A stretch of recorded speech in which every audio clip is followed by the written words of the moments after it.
এই রেসিপি আলু পটল আর পনির দিয়ে তরকারি। সবার প্রথমে কড়াইয়ে গরম তেল দিয়ে পটলগুলোকে লাল লাল করে ভেজে নেব। আর পটলগুলো ভাজা হয়ে গেলে তুলে নেব। তারপর ওই কড়াইয়ে পনিরগুলো দিয়ে দিলাম। পনিরগুলোর মধ্যে সামান্য পরিমাণে নুন আর হলুদ দিয়ে দেবো। পনিরগুলো ভাজতে থাকবো যতক্ষণ না পর্যন্ত লাল হয়। যখন লাল হয়ে যাবে তখন পনিরগুলো তুলে নেব। লাল হয়ে গেছে দেখতে পাচ্ছি। কড়াই থেকে পনিরগুলো তুলে নিলাম। তারপরে শুকনো লঙ্কা, গোটা জিরা আর তেজপাতা দিয়ে সম্বাস দিয়ে দিলাম। যতক্ষণ না লঙ্কাগুলো লাল হবে ততক্ষণ নাড়াচাড়া করতে হবে। তারপর ছোটো ছোটো পুরো আলু কড়াইয়ে দিয়ে দিলাম। এই আলুর মধ্যে লবণ আর হলুদ দিয়ে দেবো পরিমাণ মতো।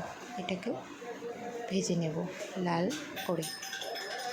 যতক্ষণ না পর্যন্ত লাল হবে ততক্ষণ ভাজতেই থাকবো। তারপরে গোটা জিরা, কাঁচা লঙ্কা, আদা আর এগুলোকে আদা, গোটা জিরা আর সব কিছু ভালো করে মশলা করে নেব। মশলা করে এটা কড়াইয়ে দিয়ে দেবো। কড়াইয়ে দিয়ে এটাকে ভালো করে কষিয়ে নেব। যতক্ষণ না কষানো হয় ততক্ষণ এটাকে ভালো করে কষাতেই হবে। যখন দেখব কড়াইয়ের সাইড থেকে তেল ছেড়ে দেবে তখন বুঝবো যে মশলাটা ভাজা হয়ে গেছে।